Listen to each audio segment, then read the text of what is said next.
From Buffalo Toronto Public Media and WBFO, this is Buffalo What's Next Producer Picks, highlights of our daily weekday discussion on race, education, and our shared humanity. I'm from Somalia. When the Civil War broke out, my family moved to Kenya. I was a young boy, but all I knew was farming. Today, an immigrant story. When we first arrived, we were settled on the east side, seeing how the east side and the west side were. Like, why is this? Also today, Native American music and mental health. Everyone I know that lives on a reservation, they have a relative and that's probably still alive today that survived the residential schools. And community resources may be coming from a new Buffalo Bills stadium. I think a lot of people just after years and centuries, if you're of some ethnic backgrounds of being disenfranchised, find it hard to even be able to believe that they can have success. So yes, of course, we need resources. I'm Thomas O'Neill White. Thanks for being with us. We begin with Jay Moran, an immigrant and refugee farmers from the Providence Farm Collective. With us, Hamadi Ali. He is the markets manager, and also Dao Kamara. He is the community engagement coordinator. Gentlemen, thanks for being with us. Thank you. Thank you. A lot to talk about, but first I want to talk about maybe what happened this year at the Providence Farm Collective. The farm itself is a beautiful stretch of land out in the Orchard Park area. How much land is out there? About 37 acres of land. Okay. All farmed? No. Okay. About 25 acres farmed. All right. Yes. And it's interesting because the farmers consist of people from different ethnicities, people with different origins, right? Right. How does that work? So we have 9 different communities that farm at Providence Farm Collective, namely the Somali Bantus, the Liberians, the Burundis, the Karenis, the Myanmars, the Burmese. We have African Americans, the Congolese, Ethiopians. So 9 different communities that we have that farm there, and each community has their own farm. And we have an incubator farm program, and the incubator farmers come from all these communities. So in each of these communities, a lot of what they're producing are, what's the term, ethnically sensitive types of products, is that right? Yes, and culturally relevant foods. Okay. Yes. So you have the Congolese. They grow what they call the African eggplant. There are varieties of African eggplants. They're smaller than the typical Italian or the traditional eggplant. They're a little bitter, very white. Some are yellow, some are purple, grown by the Congolese and the Liberians. The Somali Bantu grow the African maize, which grows taller than the typical sweet corn. And we grow amaranth. Roselle, I think it's grown by the Burmese. And what else that is unique? We grow amaranth. And amaranth, I think it's popular now in the U.S. with health or nutrition conscious people. But when we came, I'll go back a little bit. Sure. A lot of Americans use the grains, but most of the Africans that consume this, or the immigrants, they eat the leaves. And a lot of Americans didn't know that. They only know that you can consume the grains. Okay. But we have introduced Americans, hey, no, you could eat the leaves and are edible and tasty. So we have these different communities growing their produce out at Providence. Are they doing it for their own use, or is it to be sold? Well, for the communities, it's for both. Okay. They grow to consume, and they're not obligated to sell. The incubator farmers, so we have 2 programs. Right. The incubator farmers, these are small business. We are teaching them how to operate a small farm business, find markets for them. They can sell, and they can also consume some, but we encourage them to sell and learn how to sell on their own. The communities, it's up to them. They can either consume or sell.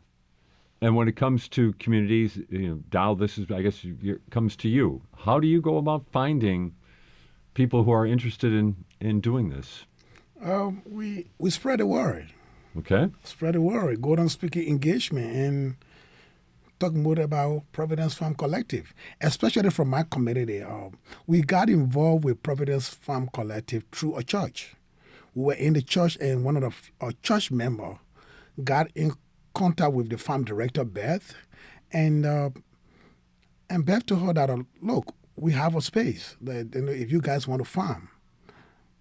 Believe it or not, we've been looking for a place to farm for over 10 to 15 years and don't have access to farmland because farming is our way of life. And when we got the information from a member of the church who said, I got a testimony, and we thought it was something different, and she said, guess what? I just got a call from Providence Farm Collective that they got a farmland for us to farm. That was the end of the church. Everybody jubilated, we all were happy, and we get in our cars, we found our way straight to East Aurora to go meet Providence Farm Collective. That's how it started. So when we left from there, we began to spread the word. So from one community to another community, from one community to another community, communities start coming in. But there's a process. You have to fill out the application and go through an interview to see how dedicated and committed you're going to be to the program, and you'll be able to continue farming. That's how we get communities coming in.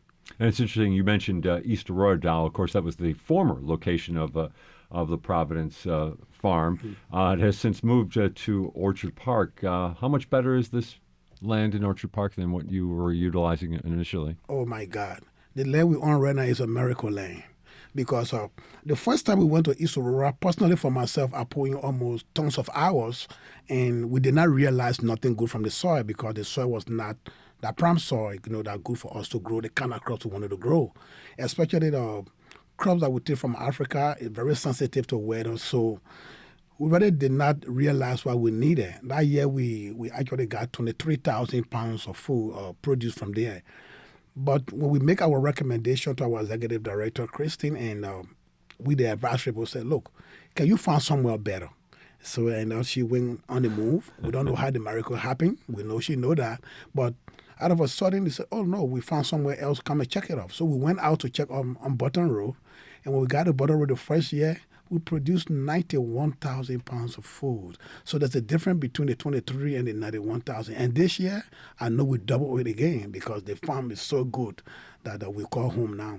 And we also need to point out that, like you call it, a miracle, but the miracle does come with a price that I want to get into in terms of the capital effort here for Providence. But I don't want to. I want to keep that off in the distance here for just a little bit. I want to also, if I could, Dao, talk just a little bit about your journey to here. I mentioned this before we went on the air. Dao looks like he could be in his, he could be 20, and he is not 20. He is considerably older. Yeah. Dao, tell us about coming to Buffalo. Again, I told you I'm from Liberia, West Africa, and I left my country because of a civil war that actually took place. And because of the civil war, I seek refuge in the nearby country called the Ivory Coast, where I spent 13 years in the refugee camp. And being in the refugee camp, I have no access to farmland. I lost my way of life and lost my tradition. Even lost other family members who actually I don't know where they were. So when I spent all those years in the refugee camp, I lived on handout because I couldn't grow the food I used to eat. I couldn't have access to my own cultural food because once ever you leave your land and you find yourself into foreign land, you don't have access to your tradition and to the land you used to have. And your way of life had been hijacked because you don't have a choice. So I had to live in a refugee camp with poor education and spend my young whole life and go to refugee school until I got resettled by the resettlement team to come to the United States. And when I came to the United States 2003. When I came to the United States, I decided to go to Erie Community College. And going to Erie Community College, I went to Ball State and I went to UB. And I became a community organizer. and serve as community leaders. And since then, I've been pretty much the kind of basic guy in my community until I have met Providence Farm Collective. And the more I met Providence Farm Collective, the more empowered I become now that I can reach out not just to the Liberian community, but all the different communities and create a network and relationship that we can make our community better.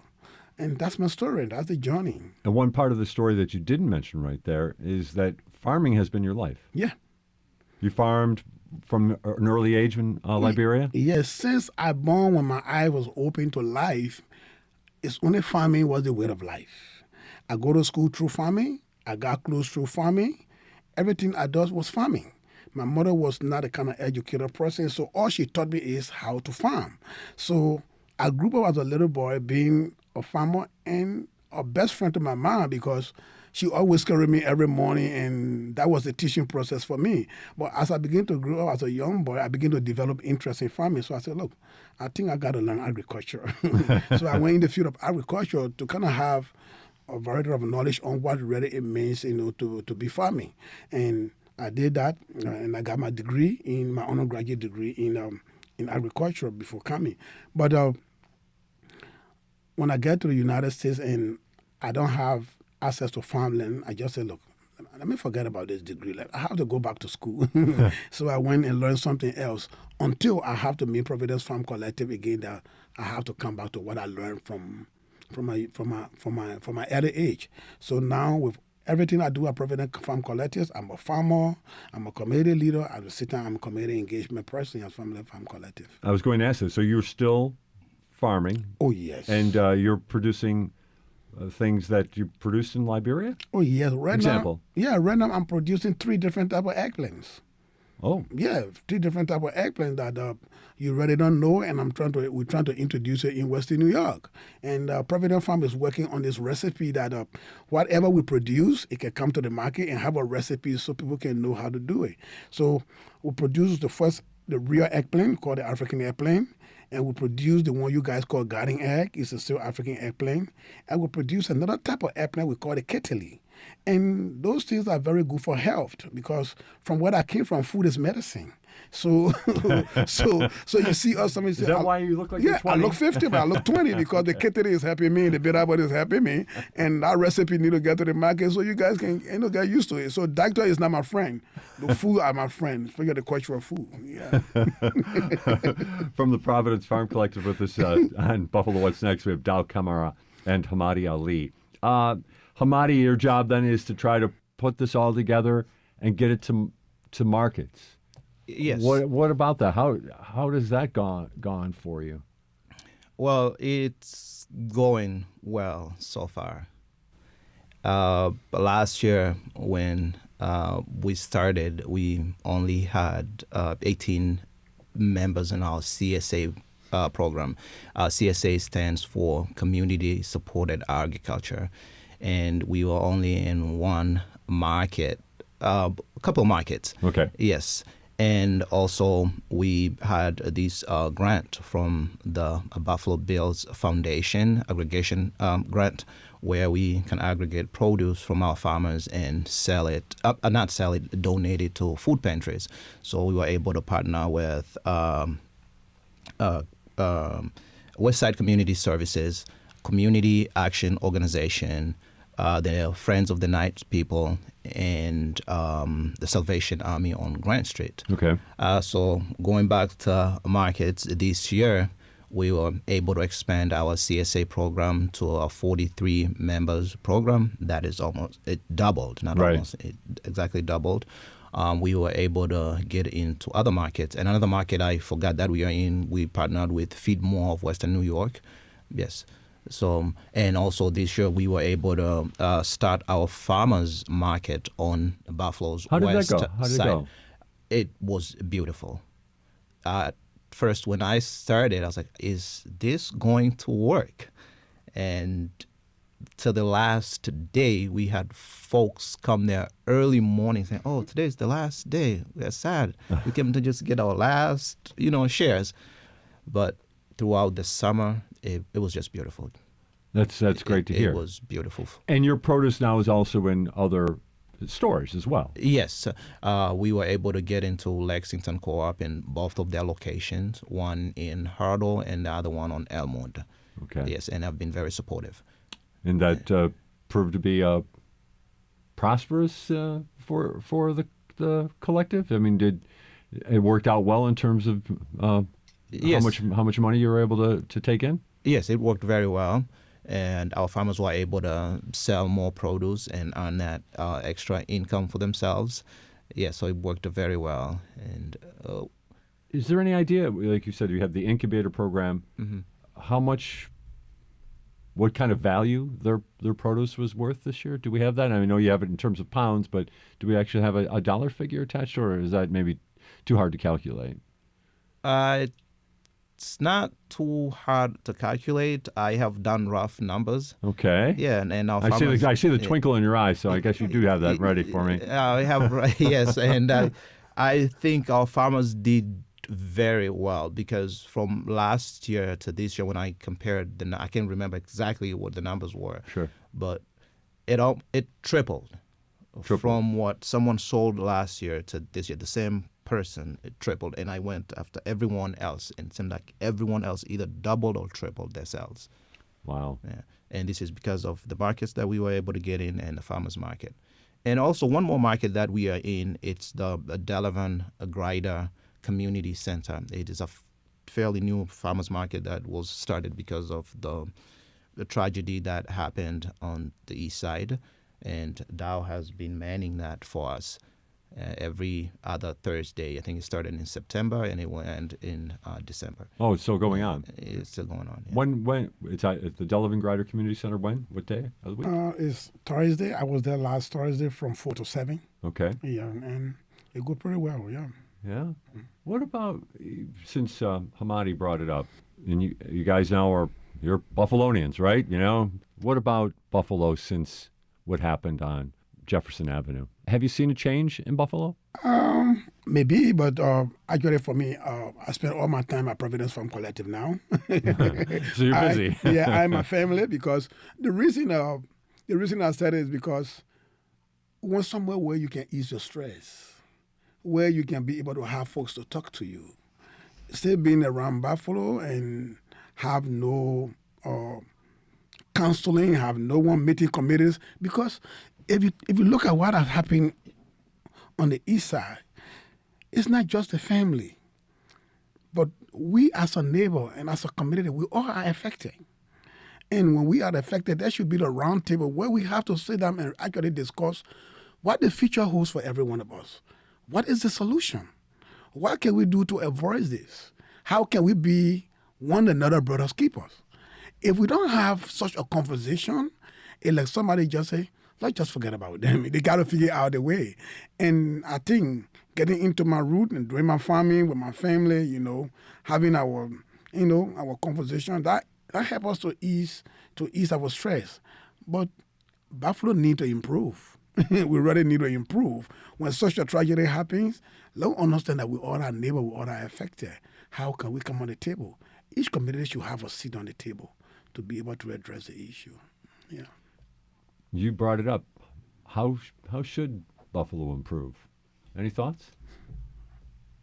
Well, on improvement, but even before improvement, the whole beginning of PFC, it started with the Somali Bantu. When we first arrived, we were settled on the east side and the west side of Buffalo. And if I was a young man, but just looking of the divide, seeing how the east side and the west side were, I'm like, why is this? This is America. People are supposed to be together. People are supposed to work together. But the divide was so huge. And as Dao mentioned in his story or his history, I come almost from the same background. I'm from Somalia. When the Civil War broke out, my family moved to Kenya. I was a young boy, but all I knew was farming.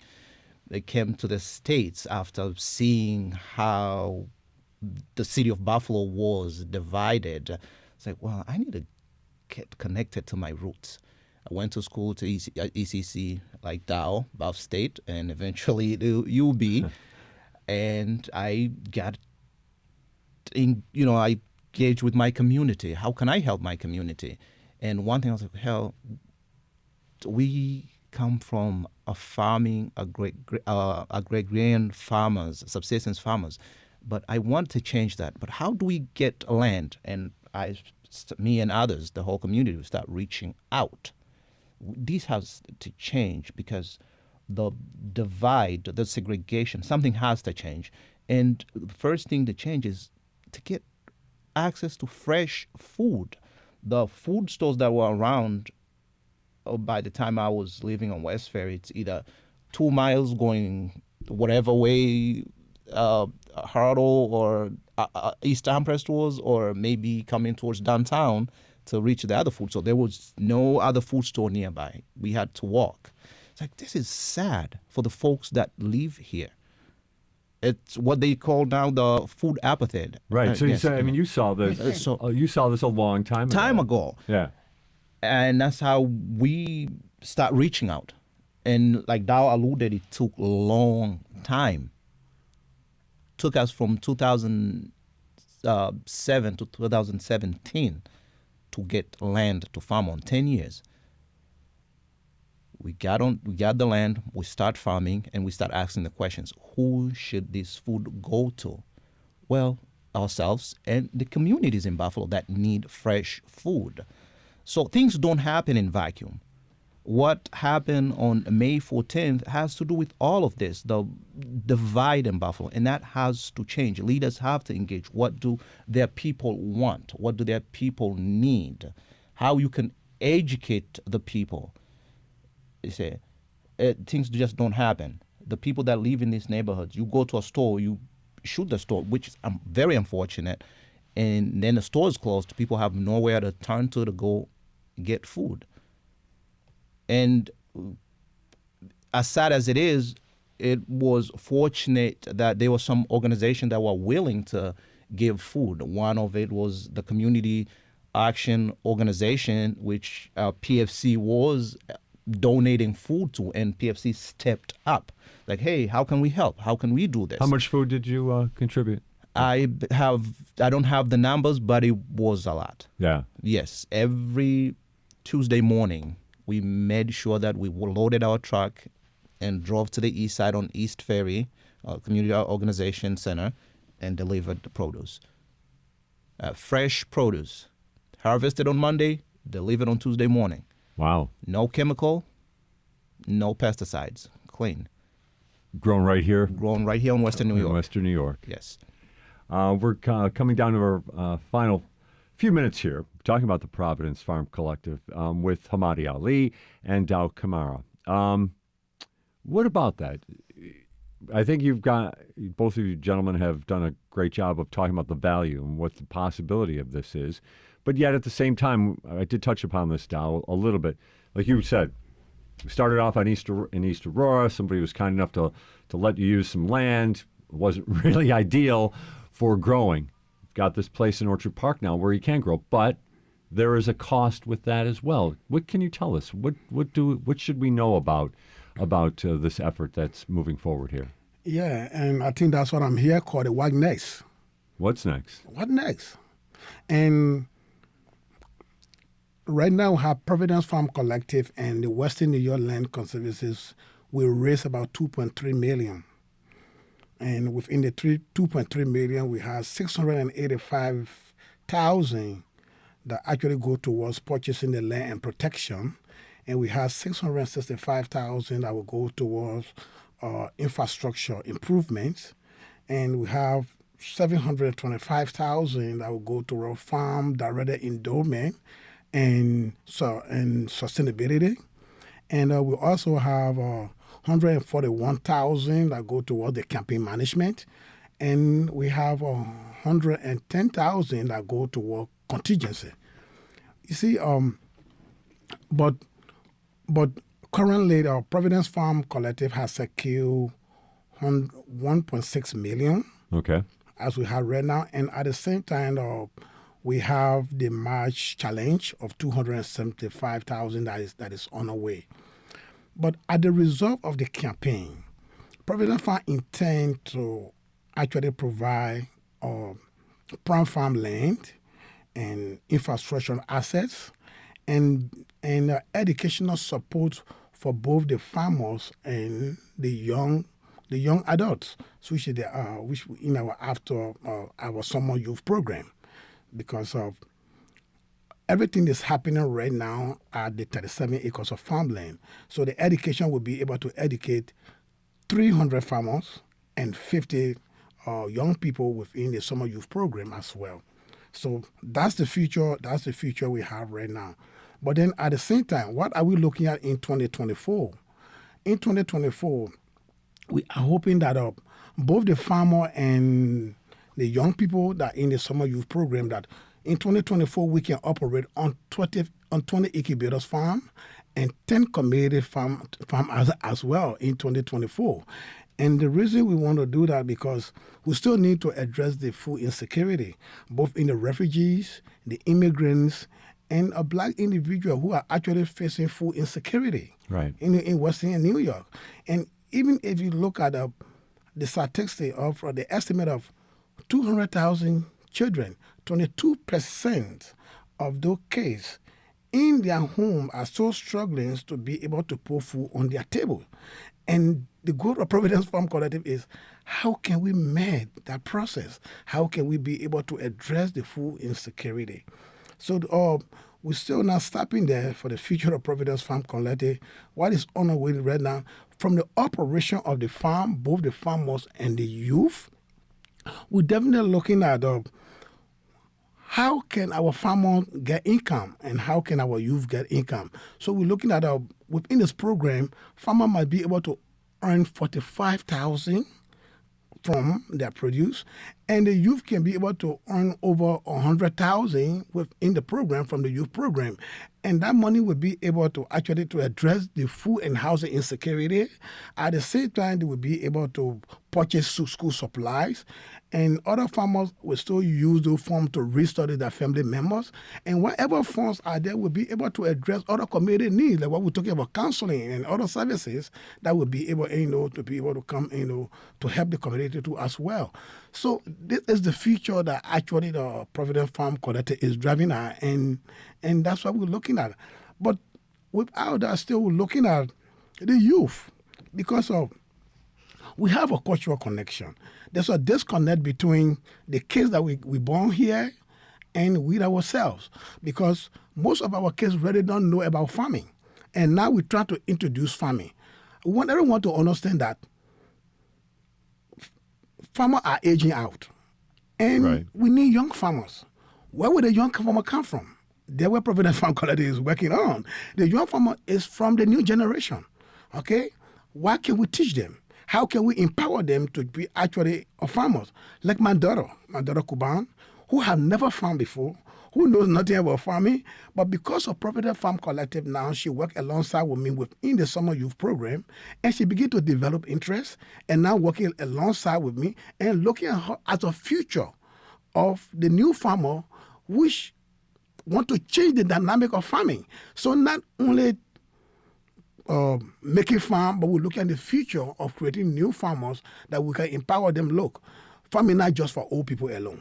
It's not just for people who with certain color, but with your young age, you can still farm. You can still make an impact, and that's why we try to work on, so that our kids can have the self-acceptance, the confidence, and the sense of belonging that they all belong to the community, and they can be a farmer. So the idea here then is, with this capital campaign, is to secure this land and keep it as part of the Providence Farm Collective moving forward. To call the place home. From 2021 to 2022, you doubled your produce output at that farm. Mm-hmm. Can there be more? Is there more? Can you get more out of the ground than what you've already gotten? Yes. Yeah? Yes. And unequivocally, no doubt. No doubt. Okay. Yes. How much do you think you can get? Next year, we might even, if not tripling it, we might quadruple it because we have so much interest.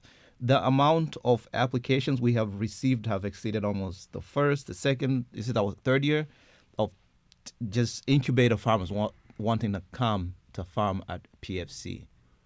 Folks reaching out, hey, I'm applying for this. Can I get it? It's like, hell, we have limited land right now. We have 37 acres. Right.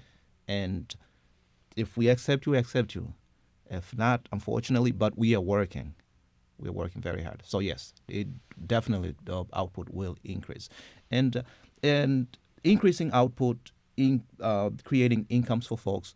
Also, farming, as Dao mentioned, we have folks that come to farm at PFC, and they will tell you that, hey, since I started farming here, I went to the doctor, and the doctor said my cholesterol level went down, my high blood pressure went down. And it's not from one person, not from two people. A lot of the farmers express the same thing, that their health, that their well-being is getting better. At the CSA, when I hand out produce to our customers, few people that can say, hey, since I joined the CSA program, I've seen a change. My health has started improving because I eat fresh produce. So, yes, our farmers are getting income. Our farmers come out and do what they love, but also in turn, they are improving their health. And I am I'm a witness to that. I am the markets manager, and I farm at PFC. I tell people I work 7 days a week, but I feel like I'm not working a day, an hour in my life, because I love what I'm doing. If I'm not the markets manager, I'm farming. They see me. I'm there all day. It's the connection that folks get. So then make your pitch for the capital campaign. What do we need? Who are you trying to connect with? We have people that want to farm. And land access is not easy anywhere. I came to realize that. And with all the developments that are going around the country, it's hard to keep land to be a farm in perpetuity. That's why PFC has partnered with the Western New York Land Conservancy to purchase the 37-acre land and keep it as a farmland in perpetuity for anyone that wants to farm. So we are in a capital campaign now that ends in December 31st. If anyone is interested, they can visit us at our website at www.providencefarmcollective.org. And we are also on Facebook with the same name, and folks can see what we do and how to support us, and even how to join our CSA, our Community Supported Agriculture program. And we should also mention that we did mention this before, but the Providence Farm Collective is out on Burton Road in Orchard Park, just off of Newton Road, if I'm not mistaken, right? Not too far off of Newton, right? Right, and close to the park, the very famous park. Chestnut Ridge. Chestnut Ridge Park, yes. Okay. Mm-hmm. And I know folks, if they drove by, they would see, well, it's probably, the land's been pretty much picked over by now, right? Yeah.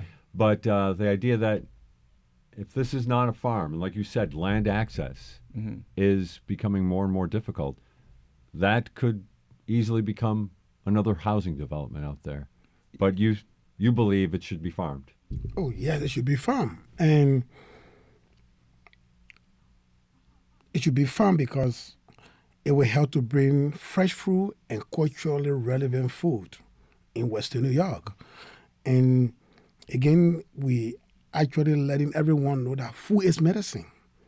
And I'm not talking about your primary doctor.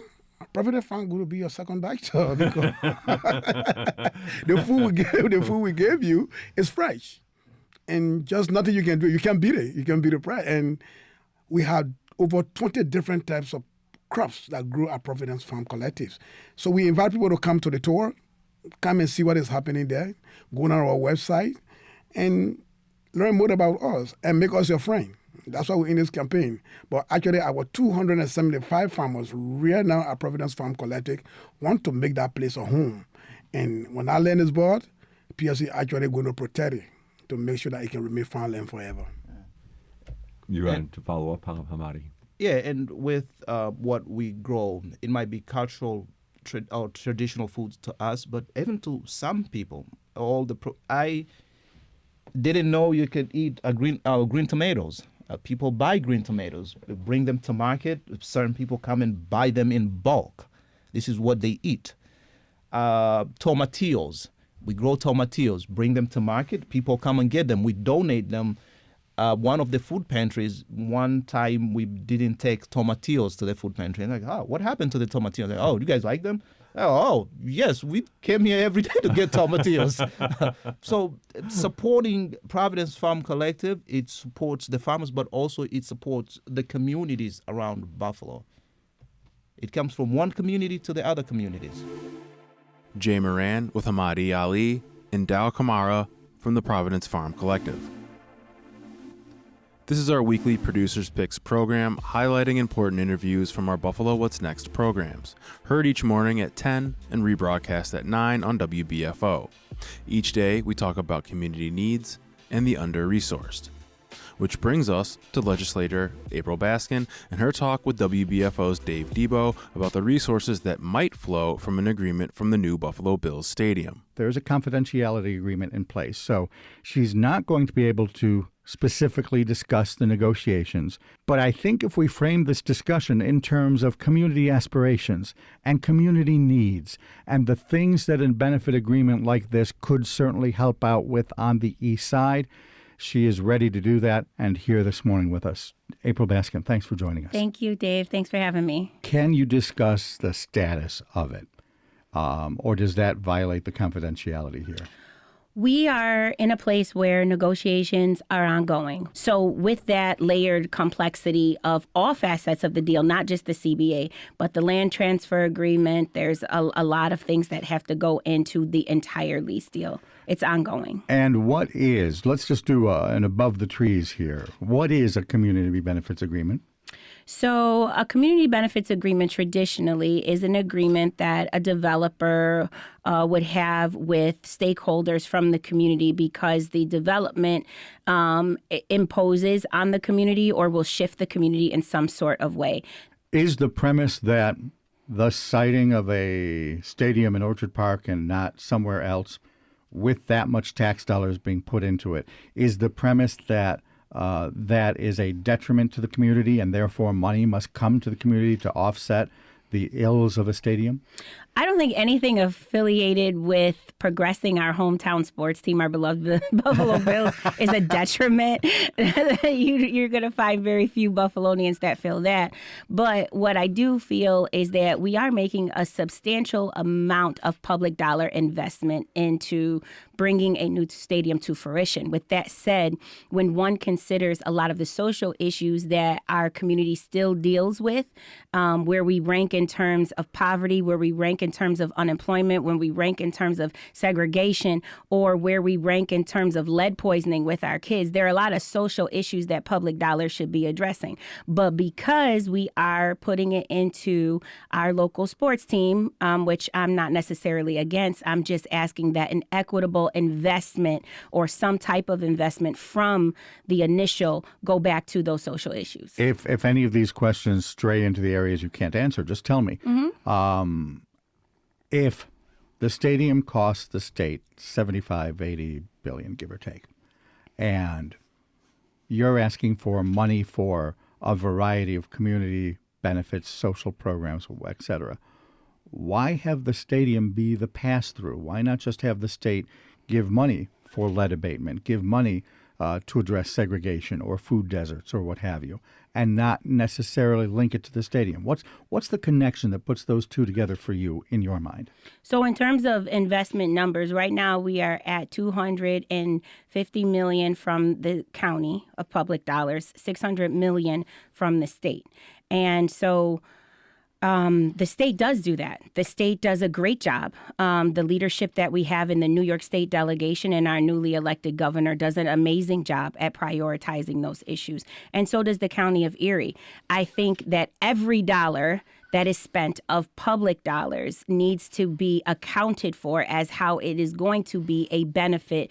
Every dollar we spend, there has to be some sort of reinvestment into people's needs. And where will that reinvestment come from? Is it profits from the bills, theoretically? I can't go into details Okay. about that, but I know that something that I've been advocating for is, yes, the essential leaseholder or the developer in this situation, which would be the Buffalo Bills, would prioritize how they are going to reinvest into the community because of the public dollar investment that they are getting for their private entity. I know that the towns of Hamburg and Cheektowaga, the city of Buffalo, Amherst, I believe, as well, Orchard Park. have all signed on to a resolution saying that there are certain issues we support as part of this agreement. One of them is youth programs, another is transportation, another is business development. Small businesses, and yes. then some sort of long-term fund because we didn't know COVID was coming, but if we have a pot of money set aside for it, we can deal with it when it happens. Yes, health equity. Yes. Health equity. Let's take each one of those in turn. What would the youth programs funded by a CBA look like, ideally, in April Baskin's perfect world? I think that there would need to be a countywide assessment as to youth needs in various parts of Erie County. Part of which makes Erie County so unique and so beautiful is that we have rural areas, we have suburban areas, and we have urban areas. And so the needs of those youth across the county are going to differ. So we cannot paint with a wide brush. I would prioritize. So the program that gets funded in Hamburg would be Look intrinsically different. Yes. different than Yes. the one on the east side of Buffalo. Of course. The Okay. lifestyles in Hamburg are different than those in East Buffalo. So, of course, the needs of the youth are going to differ. And everybody's voice should be heard and accounted for because everybody is public dollars is being invested into the new stadium deal. I think one place of cohesiveness when it comes to youth is mentorship. We all know that youth need to be mentored. And sports. I think that it's very common to see youth, no matter what economic status they come from or neighborhood they come from, have an engagement in sports. And I think that that is something that is on par with the theme of the stadium. If we are investing into a state-of-the-art experience for NFL players who make millions of dollars a year, why would we not equitably reinvest into the youth who want to play sports and who sports it ends up being a pathway for their success and later in life as well. Sports is character development. Yes, thank you. Yeah, I know. I am not much of a sports person myself. And I think back to the time when my son was in high school and he tried out for and made the football team, and it changed him Yes. in ways that me being a non-sports person could not have imagined. Yeah. But it was real. It was visible. It was striking. Yes. And I now understand that role because of that. Yes, the arts does the same thing for youth who are not athletic. I was an artist, so I was not an athlete, but I was an artist. And a lot of the skills that I learned as an artist are skills that I use today as a local elected official. My other son's an artist. I know exactly what you mean. Yeah, it changes. them. Bachelor of Arts in Theater. Yes, sir. You're a theater major. Yes, that's right. All right. We're talking with April Baskin, chair of the Erie County Legislature. To the degree that we can, we're talking about the Community Benefits Agreement for the new Buffalo Bills Stadium. The negotiations are underway, and concrete details of that negotiation are covered by a confidentiality agreement. So there might be things she can't tell us about it, but we're talking in the broadest sense here about some of the programs that could end up being in that agreement. Talk to me about transportation needs. Yeah. East Side transportation needs have always been huge. And I know, again, that this agreement is countywide. So let's look at it both on the east side and then more generally throughout the county. What sort of transportation programs could possibly spring from this agreement? Again, when we talk about this being a countywide community reinvestment, we do have to look at the things that are continuous throughout the county that tends to be a struggle for residents. And I think residents all across Erie County struggle with adequate public transportation. When we look at other cities and we look at their transit systems, their subway systems and their trolley systems and their bus systems, you literally can get from point A to point B any time of day or night. That is not the case here in the city of Buffalo is certainly not a knock at the NFTA, but I do think that there is place to grow. But the NFTA are going to need the resources in order to be able to do that, and they're going to need the community input so that they do it adequately. I think someone in the suburbs in Tonawanda or in Grand Island deserves adequate transportation access to not just see Buffalo Bills games and be a supportive fan, but if they in turn want to get work on the stadium, they're going to need a pathway to get there if they don't own a vehicle. Is this something you cannot discuss? How large of a transportation subsidy would it be? Are we talking about an expansion of the Metro Rail, or are we talking about more buses? I think logistically it makes more sense to look at our bus lines, but I am not a transportation expert, so I won't comment. I just picture one being a really big pot of dollars, right. and the other one a relatively smaller pot of dollars. There are immediate things that we can do with the CBA to address immediate issues, and then there is a way to use dollars from the CBA as an investment coupled with other investments from the state or from the federal government that can help expand. So maybe from a larger scale, there could be some type of smaller investment into looking at how we can develop mass transit through a rail system, over the next couple of years. But immediately we know that we do have a bus system here and that more opportunities for people to have points of transportation to get out to the stadium is going to be something that the residents need. A shuttle to construction sites, possibly the stadium, so that workers was something could get that kind of thing. That was something that I was very specific about. All right. Business development. Before I ask you what a program would look like funded by the CBA, talk to me about the lack of business development on the east side. How big of a problem do you think it is? Yeah.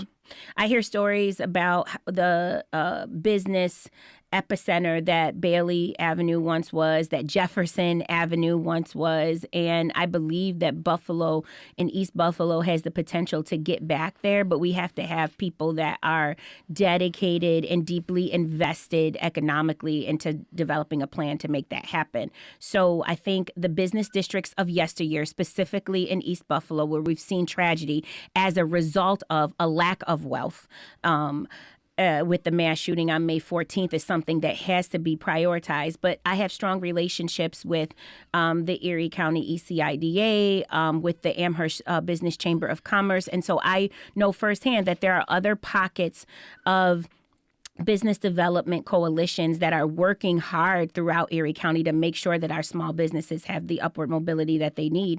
The Erie County Legislature, in conjunction with County Executive Polenkars, funded 2 huge small business development initiatives out of COVID federal dollars that we received. The first being the Back to Biz program, where we allowed for businesses all across the Erie County to receive a substantial amount of money to help with the upward mobility of their business post-COVID. And then in most recent, the Storefront Revitalization Program. I knew you were going to go there. Yeah, that was going to be my next question. Yeah, so these are the types of things that have been innovative under my leadership of the Majority Caucus and the County Executive. I think the CBA can carry out that spirit and continue to help small businesses. Do you think that money is enough? With the right amount of investment, could the Jefferson Avenue corridor be the next Elmwood or Hurdle? It could be, and money is not enough. It's I will say it's how we use money that really is going to determine the results. It's sometimes I argue with some of my adversaries in local government. We cannot program our way out of poverty. We cannot throw money at poverty and expect things to change. You cannot just give someone a large lump sum of money and assume that all they need is that money to figure out their way out of a web of poverty or struggle that they are in. We have to invest in character development. We have to invest in financial literacy. We have to invest in social emotional inspiration. I think a lot of people just after years and centuries, if you're of some ethnic backgrounds of being disenfranchised, find it hard to even be able to believe that they can have success. So yes, of course, we need resources so that we can expand our businesses and our clientele, but we also have to invest into the spirit of the community so that we're really developing business-minded people.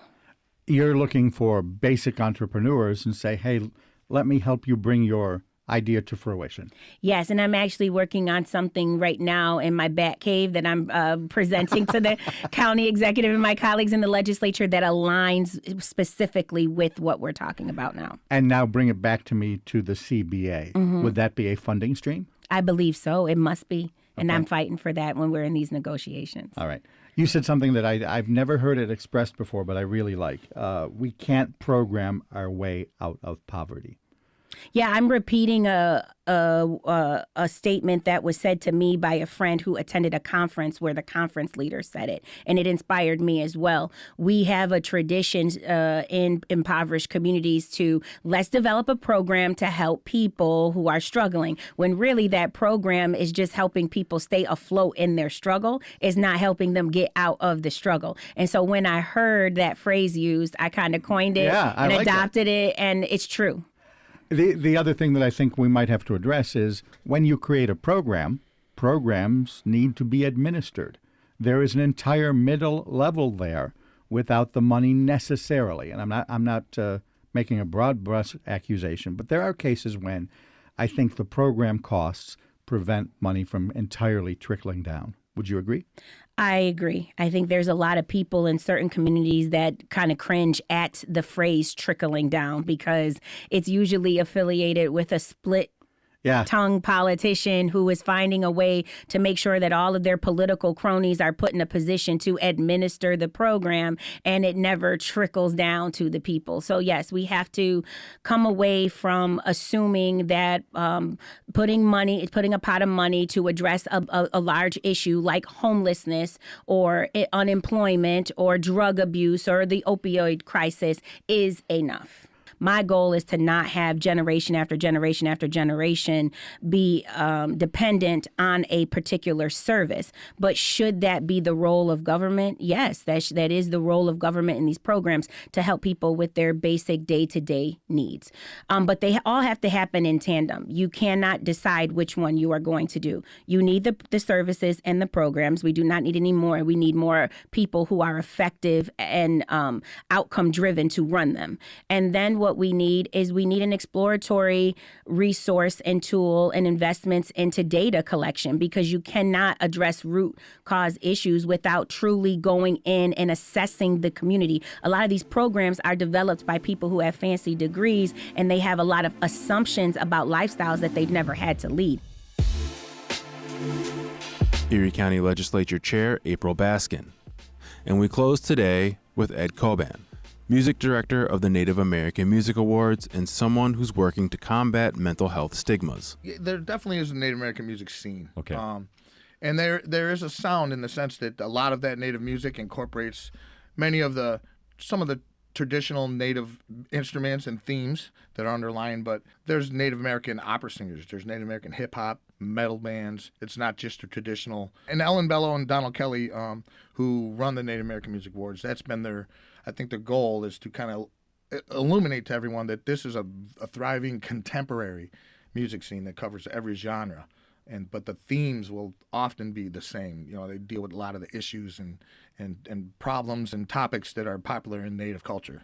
It's interesting that Niagara Falls is going to be a place to host that. That's a good question, because initially it would travel around the country. The first awards was in 2000, I believe, in New York City, and then it went out in the Southwest for a while. It was in Florida, in Minnesota area, or like Milwaukee, Wisconsin, Sure. and area.